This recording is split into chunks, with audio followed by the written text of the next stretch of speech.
Welcome back to Normal Baseball. The MLB season is finally underway. Let's talk about it.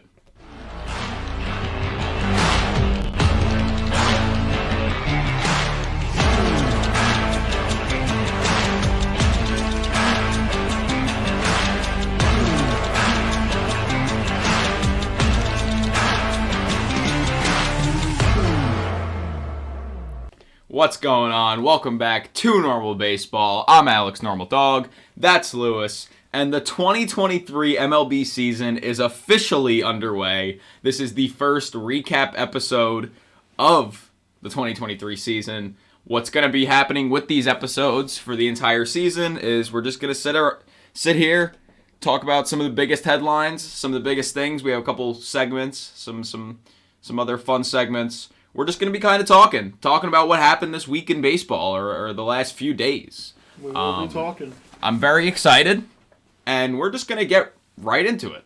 Yes, we are. So we're going to start with a segment that involves home runs. Last year, we did a home run draft. So every episode, we would pick a player from the AL, a player from the NL to hit a home run. And depending on how many home runs they hit, I believe we did... if there were runners on base. It was total RBIs for the homer.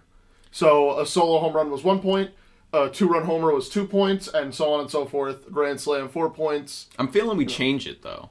Whatever you want to do. I think we should just do total home runs again. Like, we're not RBIs.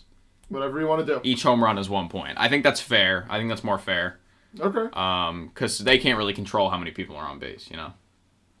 All right. It's fair.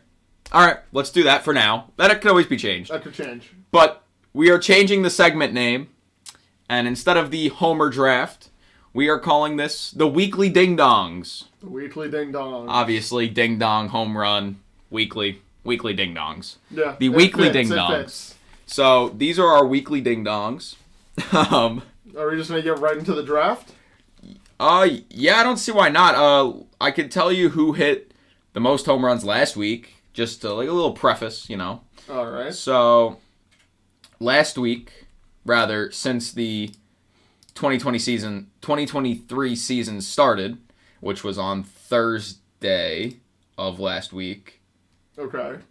2 players have 3 home runs. C.J. Cron and Trayce Thompson. Trayce Thompson hit them all in one game, which we'll talk about. C.J. Cron hit 2 in one game, and I guess another one some point along there. Yep. And then Adam Duvall, Matt Olson, and Mitch Garver all have 2 home runs, which they all did in one game.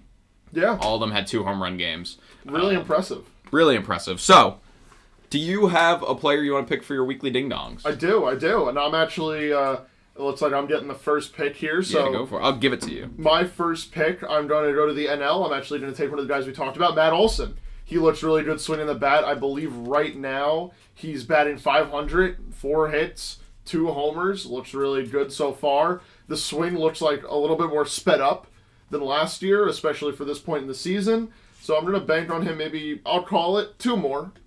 Okay. Matt also might get me 2 more this week. Okay, I'm gonna go to AL. I'm gonna go opposite, just because it's a guy who I really want. I'm going with Aaron Judge. Okay. The guy has 2 home runs already. My fault. Some of this isn't like updated, I guess. The guy has 2 home runs already. He hit 1 on opening day, and he hit 1 today. He's the MVP, reigning MVP, 62 homers last year. They play the Phillies this week, I believe. They do. I'm feeling confident in a home run against the Phillies, and it's at home, I'm pretty sure. So, Aaron Judge is my AL pick. All right. Before I give you my AL pick, I'm pretty sure that I have it. Let me just check who they're playing, just so I can give a little bit of preface. That's March. So. Would you like me to just do my NL pick now? Because you're not picking the guy I'm picking. Yeah, go ahead and snake around. So, I'll snake around. So, my NL pick is a guy who I absolutely love, Oneil Cruz. Good pick. Oneil Cruz is my NL pick. We'll talk about him a little bit later as well. Yeah, we're going to talk about him a little later in a special segment. Yes. I'm not sure who they play. I can check who the Pirates play this week. Do you know who you're picking while I check? I do. So for my American League pick, I'm actually going to go with one of, I believe, Alex's guys. I'm going with Yandy Diaz. The Rays are scheduled to play the Nationals and the Athletics this week. So I think that's a pretty solid take. Both of those teams, not the best when it comes to pitching and really knowing what they're doing, dare I say. So I think Yandy Diaz might run into a couple this Nationals week. and the Athletics? And the Athletics. They play the Nationals on the road. Till Thursday? Oh, if we're only going to Thursday, they play the Nationals. They only play the Nationals. Gotcha. Okay. Well, we'll figure it out. We're either going to do it only Sundays or Sundays, Thursdays. Okay. So you're Yandy Diaz all the way. All the way, baby. Okay. Yep. I don't hate it. The Pirates play the Red Sox, and then they play the White Sox next weekend. So they play a lot of Sox in the upcoming days. They're going to sock it to them. I nailed that one. That was good. I'm a little concerned. Yandy Diaz is not a home run hitter, Lewis. I don't know if you knew that, but I'll believe in him. Yeah, but I think he had like 9 home runs last year, in the entirety of last year. Hey, he already ran into one. All right. I'm not going to question it. I'm going to trust him. I guess so. Go for it. Hey, you're talking to the I guess, do we call last year the Ding Dong champion? Ding Dong. No, it wasn't called that last year. You're talking to the home run draft champion of last season, who kind of blew you out of the water. So, like I said, think that was because we did it based on RBIs. So even then, still blew you out of the water. Right, because it was based on RBIs. Anyways, I'm gonna ride with Yandy Diaz. You can't really question the MVP until the season's over. Then could we crown a new MVP in the Ding Dongs, the weekly Ding Dongs? No, I'm gonna win it again. But I'm just telling you now. What? I'm telling you now to not question me. Okay, I'm not gonna. Okay, fine. I'm gonna continue to question you. I don't know if you've met me, but I will continue to question you. All right. Well, let's get into some of the guys who've already hit home runs. Okay. Like we mentioned before, Trayce Thompson had an absolute insane game on Saturday night. Yes, he did. He hit 3 home runs and had 8 RBIs. That was the only game he played in this year. He played today, but he did not play in the first 2 games of the season. And his first game of the season, he comes in and hits 3 home runs with 8 RBIs. He had, I think the first one was a grand slam. The second one was a 3-run homer. And then the last one was a solo shot, or the second one was a solo shot. Third one was a 3-run homer. There was no grand slam. There was definitely a grand slam. Well, the Dodgers scored 2 in the third, 3 in the fifth, 2 in the sixth, the 1 in the eighth. Then here we go. Let me see. Dodgers. Here we go. I don't know. No, they scored 5 in the first inning. Oh, I'm looking at today. 2 days ago. Yeah, no. He had a grand slam. Trayce Thompson, absolute dog. I like the whole narrative of, obviously he's Klay Thompson's brother. Klay Thompson, Golden State Warriors, one of the better 3-point shooters of all time. I love arguably the second best. I love that the notation of now Trayce Thompson's the one hitting the threes rather than Klay. I mean, not to say Klay's not hitting threes, because I don't know. I don't watch basketball. I watch baseball. But Trayce Thompson is hitting threes, and threes meaning 3 home runs. That's an amazing start to the season. Like, you start the season, mind you, he didn't play in the first 2 games, and you come out, and now you've got 3 home runs and 8 RBIs, which I would assume is more than most of the Dodgers in the first 2 games. So, just to give a little bit of perspective, I will say that Trayce Thompson is arguably one of the guys who was fighting for an outfield spot. Yes, they do. Their outfield of David Peralta, James Outman, and Mookie Betts seems okay. However, Trayce Thompson could take over center field for James Outman, and if he continues to put on performances like this, obviously Trayce Thompson is not going to take away from David Peralta or Mookie Betts, but we could see James Outman hitting the bench if Trayce Thompson continues to, hit home runs and come up clutch in situations that he needs to be. I mean, he's batting .750. right now. He has an 896 OPS plus. Not anymore. He went 0 for 4 today. Oh, he did go 0 for 4 So today. these aren't updated stats, Not so updated you got stats. to take that into account. But Outman also did play today. Outman did play Outman today played as the well. same day. He went 1-0. He went 0 for 1, but with a walk, and then got taken out for Austin Barnes. Outman, he's had a home run. He hit a home run, I believe, on opening night. Yes, he did. Yes, on opening night, because game 2 of that series was the game that it was scoreless into the 7th, and then Mookie Betts homered, and Kyle Lewis homered. But Kyle Lewis's was a 2-run home run, and the Diamondbacks won 2-1. So Yeah. James Outman homered on opening day. He's 2 for 6 on the season as of course, this morning. Today they did already play. So he's not. He's not 2 for 6 anymore. But going into today, he was 2 for 6, and he looked He's okay. 2 for 7. He had 2 the for homer. 7. Yeah, 2 for 7. And I think that he looked pretty good. He's actually one of the rookies that I wanted to talk about, just because it is interesting to see the Dodgers giving him so much run when they do have guys like Chris Taylor and Trace Thompson on the bench. You know, I am proud of the Dodgers for taking, dare I say, the risk of running out a much younger, less experienced guy in the outfield. However, you know, the Dodgers, like we've been saying all offseason, they are looking to take a back seat. They look like they are going to take a back seat, my apologies, to the San Diego Padres. Over the Padres, kind of flustered. Just a little bit. They dropped 2 games to the Rockies. They split a 4-game series to open up the year. And now that leaves the NL West with the top 4 teams all tied with a 500 record of 2-2. Pretty interesting. Did not think that the Diamondbacks after the first game of the season after the first series of the season, my apologies, would be sitting atop the NL West with the Dodgers, the Rockies, and the Padres. Pretty cool. Yeah. I like the Diamondbacks. I do too. I absolutely love them. Kyle Lewis went yard, and I think, like we mentioned this offseason when we had an episode talking about the Kyle Lewis, I believe it was a trade. Yeah, they got him in trade. Yep. Yeah, the Diamondbacks traded for him, and The everyone Mariners. was saying I think it was for Cooper Hamel. something along the lines of that. I believe it was that exact trade, yes. But the Diamondbacks gave him a fresh start, a new place to play ball, and I think that he's liking it so far. Yeah. I think a lot of people forget that Kyle Lewis is a former Rookie of the Year winner. Oh, yeah. Yes, it was in 2020. Yes, it was in 2020, but I still don't think that takes away from the fact that he played really good in those 60 games. So he's got that potential.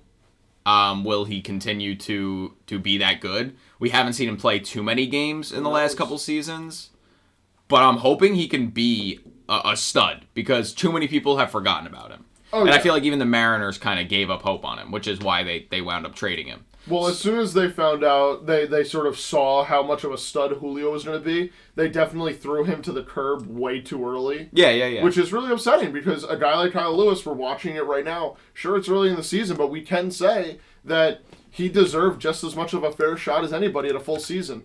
And injuries did hold him back a little bit, but you can't fault that on him.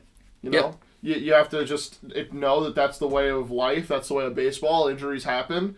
But if he is able to maintain his footing and really pick up where he left off after that 2020 Rookie of the Year season, I'm going to be watching a lot more Diamondbacks games down the stretch. Yeah, that's fair. Another guy who is a former Rookie of the Year, Randy Arozarena. Mm-hmm. The Rays absolutely beat up on the Tigers this weekend. Totally. Which you could have expected. Yeah, of course. Everyone should have expected that. Yeah, they won on opening day. They won yesterday. They won 12-2. Today they won 5-1. Jeffrey Springs went 6 no-hit innings, and then I think lost it in the 7th. But that's still incredible.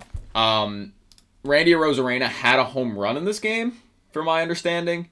Yeah, Arozarena had a home run in this game. He's another guy that I feel like a lot of people, I don't want to say forget about, but since he's on the Rays and he's not, hitting 4 home runs in a game and stuff like that, he's going to go unnoticed a good amount this season. Yeah. So I'm hoping that he continues to put himself on the map because after that World Baseball Classic performance with Mexico, I want to see a lot from Randy Arozarena this season. is what I'm trying to say. Because we were talking about Kyle Lewis.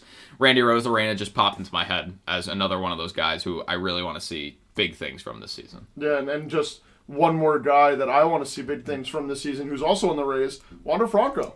He's looked really, really solid so far. He looks fully healthy. He looks like the Wander Franco that everyone had been talking about for so long. This season, he's batting 5 for 8 with a 625 batting average.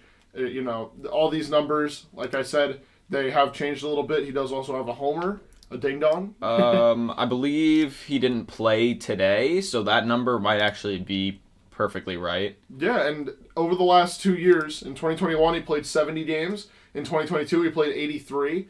We've been deprived of getting a full healthy season out of Wander Franco, and if this is the season that it's meant to be for him of complete health and seeing him at his fullest potential, the reason why the Rays gave him so much money, basically as a rookie, I think that we're going to be in for a great season from Wander. Wander is 7 for 11 on the season. 3 doubles, a home run, 4 RBIs, 2 walks, so this is a not stolen base, 1.874 OPS. Again, all these numbers, we're 3 games into the season. Let's not act like we're like 58 or like 60 games into the season. Yeah. But still, this is a big tell how the guys come out of the box. Are they coming out swinging? Are they coming out like studs? Which Wander Franco is. And especially not seeing too much from him last season. He only played like around half the season. Yeah, 83 games. I want to see him play the full season, see what he can really do. And with this hot of a start, how could you not be excited? I completely agree. A lot of the Rays don't get the recognition they deserve just because they're on the Rays. And we know the Rays don't really have fans.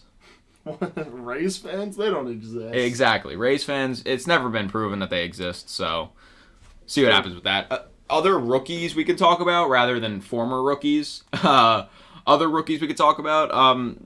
Anthony Volpe, I think, is the biggest one. We got to see him play on opening day. When he walked, it was electric in the building. Every time his name was said on the PA, it was electric. His first stolen base was electric. Volpe is having a fun time in New York so far. He's got 3 stolen bases in his first 3 games, which hasn't been done in a player's first 3 games in the majors since 1996. So Volpe's already up here doing big things we haven't seen in decades, literally decades.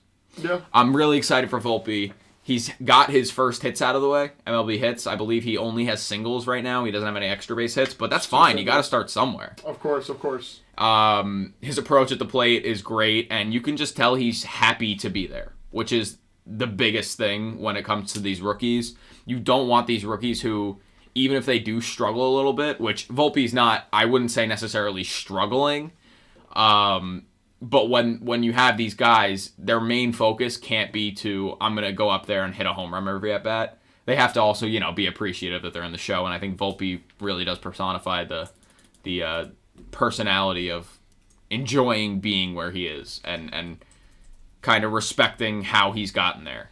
Just I think Volpe is having so much fun, and he's so much fun to watch.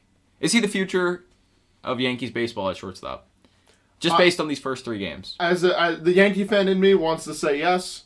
However, the face for normal baseball, the one that has to be reasonable, has to say the only time will tell. I think it's 3 games into the season. It's way too early to even try to predict something like that. But I am, of course, going to be rooting for him no matter what. It's a rookie who I want to see succeed. After, especially, we know the Yankees passed up on some of the best shortstop free agents of all time, because they knew that this guy was in their system. They knew that Oswald Peraza was in their system.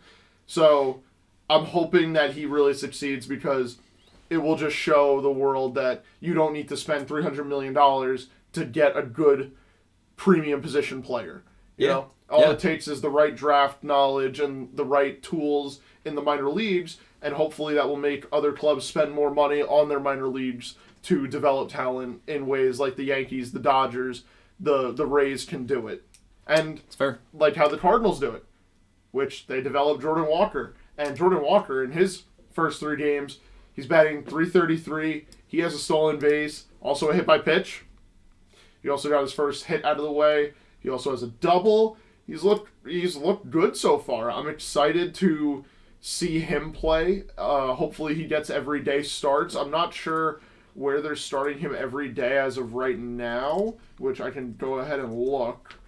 They started him all 3 games in right field. Yeah, so right field for now, but we know Jordan Walker can also play up the middle infield. He can play third base if he needs to. He's not a and middle. play the outfield. He's not a middle infielder. He's not playing middle. He can play it. He's never done it in his career. Okay, but he can do it. Right, but they're not doing it. He took reps at like all the positions and all that. I think he can do it. It's not happening. They're going to keep him in the outfield. That's where he belongs. Right. He's an outfielder. All right. He's like if I had to compare him to someone like early, it's like a Judge kind of guy. He's this tall guy. He can run. He can chase down balls. Like, you know what I mean? He can do it all. I don't know how good his arm is, but like you said, Jordan Walker, he really is off to a good start. And I feel like a lot of these rookies are. Like, just off, like, the rip, it feels like there's so many rookies already that are putting themselves, like, in the eye of the people. You know what I mean? Yeah. And that's what I love. Another guy is from the Milwaukee Brewers. It is Bruce Turang. Bryce Turang of the Milwaukee Brewers. Thus far this season, he's played in all 3 games. Only got 7 at-bats, though. But he's 3 for 7. And he's walked twice. He's got a double. He's got a singular RBI. He's got a steal, which is a big thing with these young guys getting steals. He's another guy, a young guy for the Brewers who his name has been going around the systems for a while. Been in the prospect lists for a while, and now we're finally getting to see him play, which I think is amazing. And I love when teams bring up these guys on opening day. Like, let them play the whole season. Let them get started rather than starting in the minors. The quicker they get the feel for the major leagues, the quicker they adjust, adapt, and overcome. And then we're talking about how these guys they go from, the young stars, the young promising prospects, to hopefully one day all-stars, to hopefully one day, Hall of Famers and their jerseys are retired. Like that's the process that every minor leaguer wants to go through. And that can only start if these guys get started opening day, basically, of whatever season the organization wants them to come up, or when the organization deems them fully ready to come up. That's the only way that they can go about doing that stuff. Well, a lot of it is also service time manipulation. Like, it's not real. Like, yes, kind of like when the organization deems they're ready to come up, but especially in the last few years, we've seen them have a guy that damn well is ready to come up. But you also know damn well they're not calling him up because they want the extra service time. It happened with Adley Rutschman last year. They didn't call him up till what? Injured. May, June. But I'm going to be honest, I don't think they would have called him up anyway. He would. They called him in May, June, right? Because as soon as he was fully healthy and he got, I think it was like 15 rehab games under him, they called him up. To each their own. I mean, I think they would have kept him in there anyway. I don't think they would have. Mariners did it last year with Julio Rodriguez. They did the opposite. Yeah. Julio Rodriguez started the season on the Major League roster. Bobby Witt Jr. last year. Bobby Witt Jr. Look where they are now. Bobby Witt, I think, is struggling to start the year, from my understanding. He'll adjust. The Royals are just struggling to start the year. They got swept by the Twins. First 2 games, they lost 2-0. The Royals moment. They lost the 3rd game of the series, 7-4. The Royals, they might have a lot of young guys, but while that can also be seen as a good thing for the future, that doesn't mean it's a good thing for right now in terms of winning. Yeah. So I think a lot of them know that. But but as for the Royals, congratulations. Getting Captain Salvador Perez. Yeah, Salvador Perez. Always a good sign. Always a good sign. I believe the 4th captain in team history joins guys like George Brett, and I'm not exactly 100% sure of the other ones. What? I don't know, but that was funny that we just threw one name. Bro? What? What are you doing? Rubbing my knees.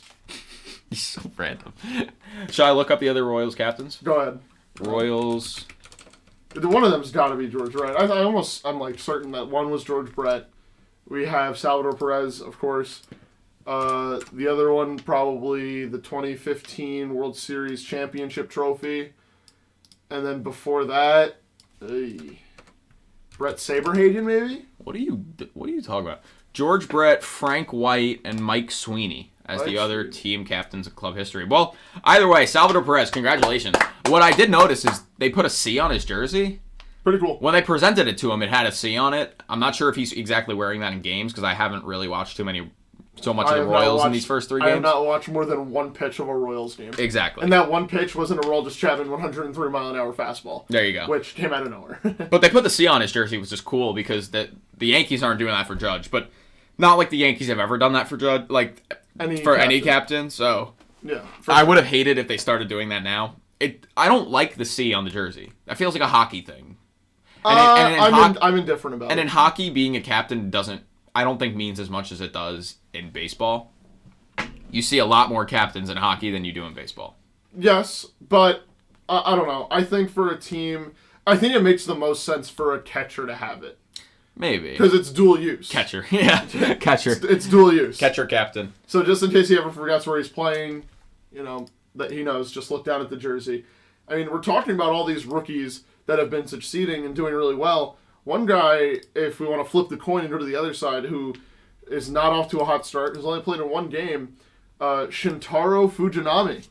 Yeah, not off to a hot start at all. Not off to a hot start at all. He pitched 2 1/3 of an inning, got lit up for 8 earned runs, which, I mean, against the Angels too. He still had 4 strikeouts, but not looking too good to start his career. I'm hoping that he gets back on track. He did have 4 strikeouts, and those strikeouts looked very good. But I will say he needs to get the control issue solved immediately. If you go to his Baseball Savant page, you can take a look at his StatCast pitch arsenal, which shows where all the pitches are being located that he's throwing and which pitch types. The split finger is all over the place. The slider, sometimes it just looks like it doesn't break, and it's just a really, really slow curveball that just gets hung. And the fastball, he throws it high way too much. So hopefully there's some more adjustments that he makes because honestly, the strikeouts that he had and some of the pitches that he was able to execute looked really good. Yeah. It's just that he's not consistent yet. Yeah, dude, I'm so mad because I love Shintaro Fujinami because I feel like everyone's talking about Kodai Senga, who we'll talk about in a second because he's also another rookie. Kodai Senga and Yoshida and even like technically Otani, like the guys came over from Japan. No one's really talking about Shintaro Fujinami because he's on the Athletics. Which is and I wanted to just see him come out and absolutely shove, and for him to start this rough. And he started that game really good. Mm-hmm. Just in the third inning. Really well. In the third inning, he just blew up. And it's a shame. It really does suck. Yeah. I hope next start's better. Yeah. I'm not. I never said I'm losing faith. I never said that you were losing faith. No, I know, but I felt like it might have been a little implied. But yeah, I think I'm still also holding faith in him. It's one start, and it was his first regular season start in Major League Baseball against guys like Mike Trout and Shohei Ohtani and the Angels, who the Angels are actually looking pretty good throughout these first couple games. Obviously, on opening day, the Angels lost 1-0. Or did they lose 1-0? No, they lost to the Athletics. 2-1 they lost because they didn't give Shohei Ohtani run support. Which is just, I hope that's not a theme this season because they scored 1 run on opening day, and then from there on, they scored. I hope that's not a theme for the season, Alex. It's the Angels. I don't know. Opening day, they scored 1 run, and since then, they've scored 21. 19. They've scored 19 since opening day. So, I don't want them to just only not give Shohei Ohtani run support. You know what I mean? That would be quite a shame. Because Shohei Ohtani got screwed on opening day. Totally. Free Shohei. Free Shohei. Yep, send him to Queens. All right, bold. Bold statement right there. Right. What else we got going on here? Rookies. I want to keep going with the rookies really quick. Just talk about Kodai. Rattle a couple off. I'm actually going to go over to the AL. Keep saying the AL, rather. Masataka Yoshida of the Boston Red Sox. He has played in all 3 games so far. He's 4 for 13. No extra base hits yet, but 3 RBIs, a walk, a stolen base. So Masataka Yoshida's looking pretty good so far. And then Kodai Senga actually started his first game in the big leagues today. And he did very, very, very good. His ghost forkball was looking extremely, extremely deadly. Yep. He went 5 1/3 innings, gave up only 1 earned run. The Mets won 5-1, so that was nice. Had 8 strikeouts and just 3 walks. So Senga looked really, really good. Yeah. Kodai Senga. I agree with you. I was shocked. I will admit I went to a Kodai Senga start in spring training, and I thought that he looked good. However, I thought that, especially after a full spring training and guys being able to get a little bit of film on him, they would be able to recognize that ghost forkball really well. However, no one could see it, no one could touch it, and it led to an 8 strikeout performance in I almost said Shohei Ohtani, in Kodai Senga's first game in the MLB. Hopefully the first win of many, the first 1-run wins of many for him, because honestly, he looks to be the pitcher that the Mets need, especially right now with losing Justin Verlander. Yeah, that's another big thing. The Mets lost Justin Verlander. Minor injury. He'll be back hopefully in a couple of weeks. But they did place him on the 15-day IL. So Verlander's going to be missing his first couple starts with the Mets, which he said, not ideal at all. Yeah. And it sucks. But it is what it is. I hope we don't have another situation where just all season he continues to get these random injuries that keep him out for a while. I'm happy that the Mets caught it early, because the Mets have been an organization, we know, especially their former ace, Jacob deGrom, where they kind of let him try to pitch through an injury and deal with it on his own. The fact that the Mets are saying, nope, we're not risking it. We're paying you this amount of money for a reason. It's to pitch, not to pretend like you're going to pitch and then get hurt even more. Yeah. So let's go on the Mets. Good job, Mets medical staff. You have not found your moment of the year just yet. Not yet. Not yet. Let's Long not season ahead. Yeah, let's not speak too soon. A pitcher who did get injured in his first start of the season was Max Fried. Max Fried got injured covering first base on a ground ball. Absolutely devastating. That's not how the Braves want to lose their ace. Fried to that point went 3 1/3 innings. Only 1 earned run, 2 strikeouts. I hope he's not out for too long. I haven't heard anything since then. I don't know. I could check quick if he's out for a long time. It just says likely will hit the injured list. Nothing crazy, nothing official from what I'm seeing. I assume it'll be, definitely retroactive to opening day, but he is not officially on the IL as of the time of recording this.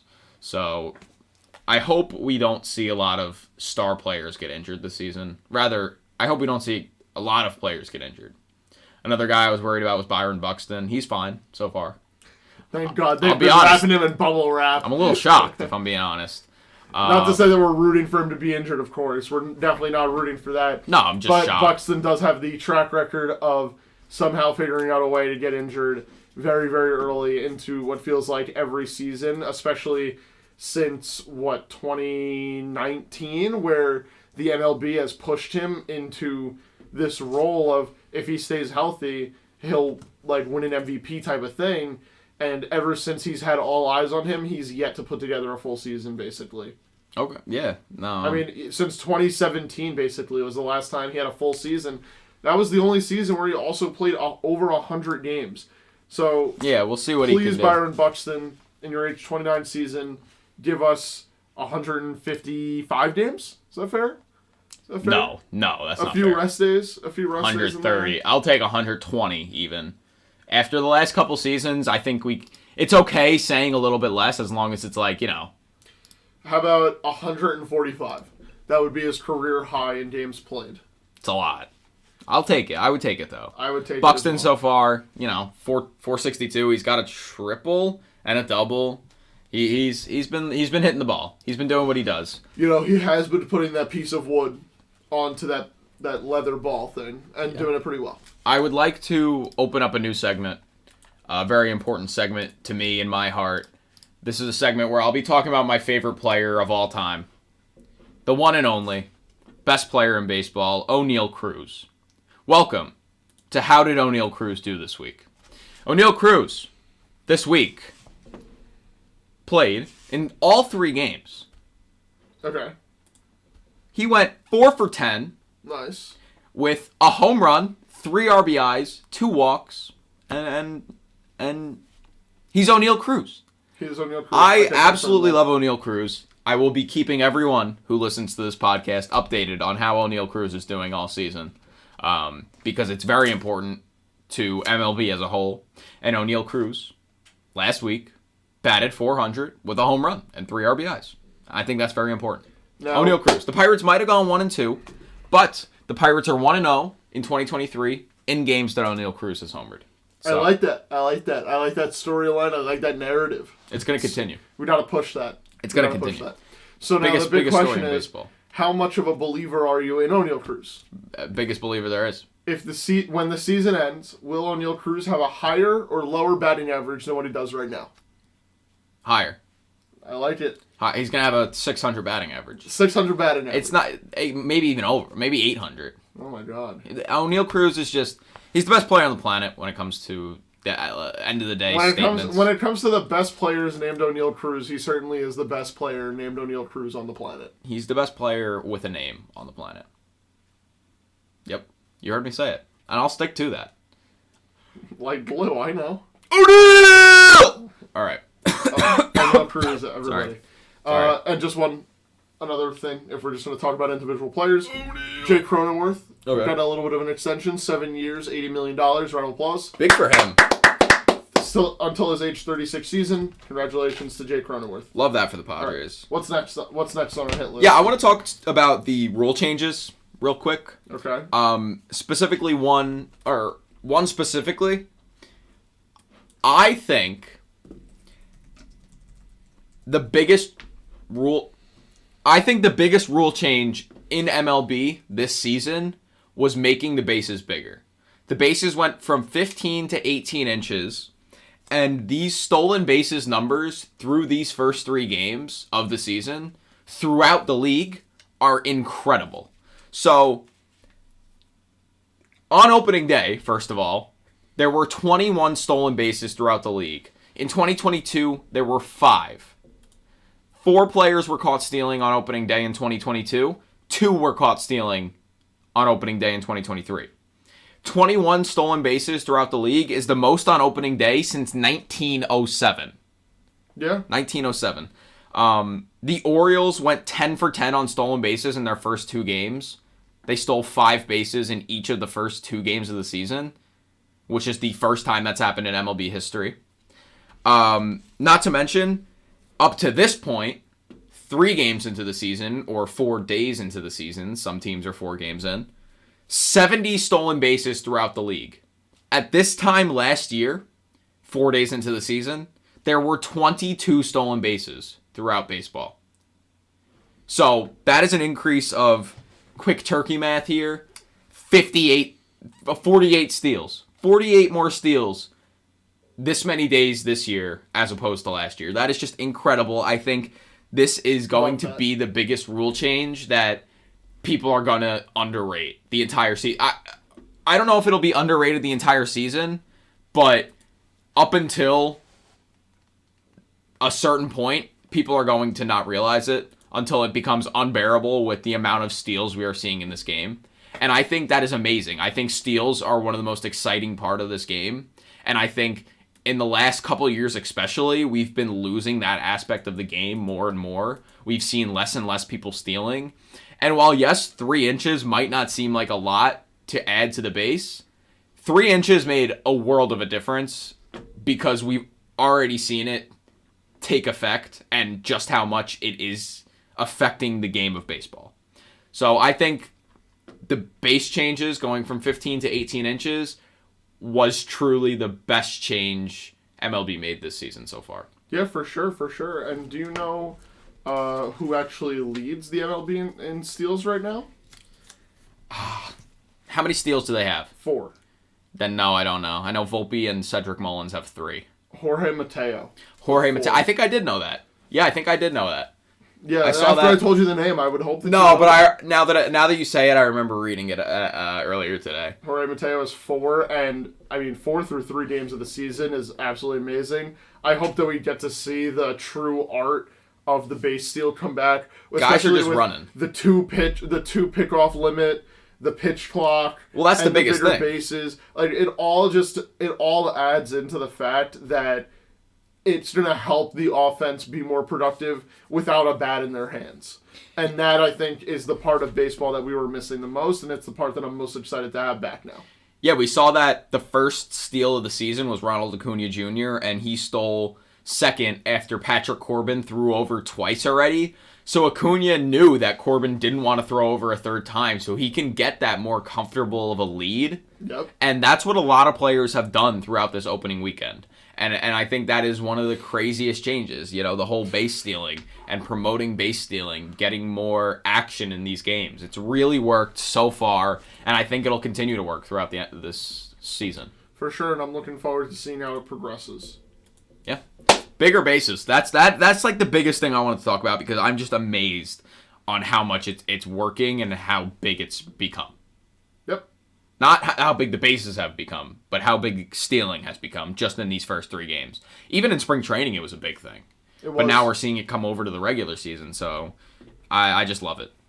Yeah. And to anybody who says that there are too many stolen bases, that's you not are a bad wrong. thing. You are wrong. Never That is not a bad thing. It adds a whole nother aspect to the game. It makes the catchers who, for years prior to this rule change, we were talking about how the catchers, all they need to do is know how to catch a baseball and hit homers. Now we're going to get back to needing that defensive backstop like a Jose Trevino, like a JT Realmuto, like an Adley Rutschman, who are just absolute units and can do everything that they're asked of no matter what, especially on the defensive end of the ball. Yeah. So for anybody who's overreacting, which I know that there is a big crowd out there that is overreacting to it, so just know you have to cut it out. There's no other way to say it other than to please just cut it out. Yeah. This is what baseball is. And it will be so much fun. Yeah. Other rule change, the pitch clock. I don't want to talk too much about this. I'm kind of already sick of talking about it. The pitch clock, yes.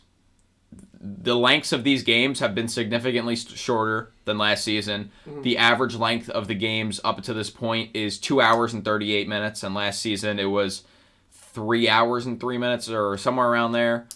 It's cut off a large portion of the game.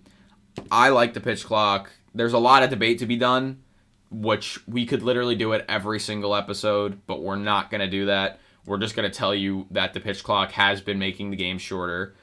There were 14 pitch clock violations on opening day alone. Pretty cool. 8 from pitchers, 4 from batters, 1 from a catcher, and 1 from a base runner, which was actually Pete Alonso. He took too long to get back to first base, and the umpire called the pitch clock on him and gave an automatic strike to Jeff McNeil, I believe it was. So, yes, it was. While there might have been 14 pitch clock violations on opening day, I think as the season goes on, I'm interested to see the day before the All-Star break how many pitch clock violations there are in a day then, because I think it'll be maybe 1 or 2, if that. Players are going to get used to it by then, and that's really all I have to say about it. I hope so. Yeah. Okay. All right. Do you want to get to what is, I believe, what looks like on our board over here, the second to last topic? Yeah. Yeah. Could be the second. We'll talk about some. We'll talk. Yeah, we'll talk. So we'll do our thing. One of the more fun moments of the week was in the Red Sox-Orioles game yesterday. We saw a very interesting play where Ryan McKenna in the bottom of the 9th inning dropped a fly ball from Masataka Yoshida, and it went on to allow Adam Duvall to come up and hit a walk-off home run, which allowed the Red Sox to beat the Orioles for their first one of the season. Yeah. Very crazy. It was Duvall's second home run of the game. Yeah, it was a very funny moment. How long do you think Ryan McKenna's going to be thinking about that? I'm going to say... He straight up lost the game for them. First off, I think we should be able to give losses to players, not to pitchers. Second off, I think that he is going to be thinking about it for maybe all of 5 days from when it happened. So we're already 2 days past it of the time of recording this, 3 days by the time that it's uploaded. That's a very precise date. Yeah, give him 2 more days. He'll be okay. Yeah, at the end of the day, it's one loss unless they miss out the playoffs by one game, which would be To the horrible. Red Sox. Like the tiebreaker goes to the Red Sox. Would be horrible. Oh. I think, yeah, he will forget about it. It was just a pretty bad mistake, I will say. He had it in his glove. It literally just fell right out of his glove. That's so kind good. of embarrassing, especially how it went on to be. But yeah. I think it'll be more than fun. Looking forward to it. Adam Duvall, by the way, in that game, he went off. He had 4 hits, 2 homers, a double, and a triple. Yeah. He was the reason they won that game. Adam Duvall was maybe one of the was definitely one of the less talked about moves of the offseason for any team, and I think it's going to work out really well for the Red Sox as it has so far. Yeah, for sure. For sure. The Red Sox are one team that I think everyone should have their eye on this season because of how much everyone said they were looking horrible. How bad they were expected to be by people who hadn't watched it on the field just yet. Yeah. There we go. What other series did we kind of not talk about that just a couple other things happened I want to mention? That the Yankees took 2 of 3 from the Giants. Aaron Judge has 2 home runs, like I mentioned earlier. Giancarlo Stanton also has 2 home runs. Brandon Crawford had an absolute day yesterday, or on Saturday rather. He had a home run, a double, 3 RBIs. He was a big part of that win. The White Sox and Astros series we didn't even talk about somehow. What a series that was. Great series. Had just about everything that you could want in a opening series. My apologies. I don't know why I almost said opening set, but opening series. White Sox go into Houston after all offseason. The Chicago Mid Sox. That was, I think, probably our number 1 catchphrase. They're still throughout mid. the offseason. They are still mid. However, taking 2 from the defending champions was rather impressive, and I don't think many people had that impression of the White Sox going into this season. I certainly didn't. I thought the Astros would take sweep. at least 3 of 4. I didn't think a sweep because it was a 4-game series. So I thought, Cease pitching one of them, which he did. He looked so good. Dylan Cease shut down the Astros. He really did. He shoved. He did shove. Was that on Saturday? Was it the first? That was the first game of the season, was it? Not Saturday. Well, Thursday. Was it Thursday or? I believe it was Friday. Friday? I believe so.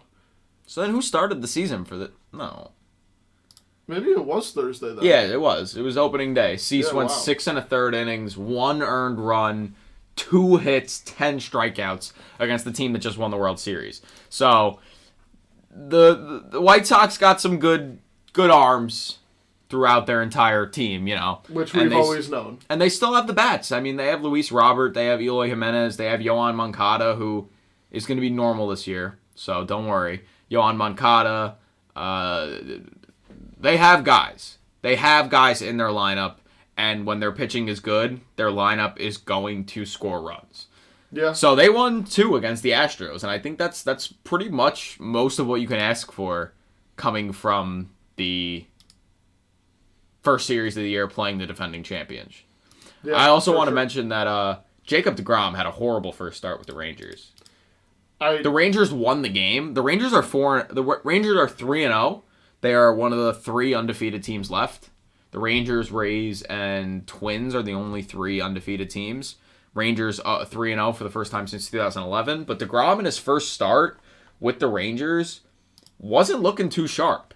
He pitched 3 2/3 innings, 6 hits, 5 earned runs, 7 strikeouts. Yes, he's deGrom. He's going to strike guys out. But 5 earned runs, not great. Not what you want to see. I will say, I do want to attribute the fact that it wasn't just Jacob deGrom in that game.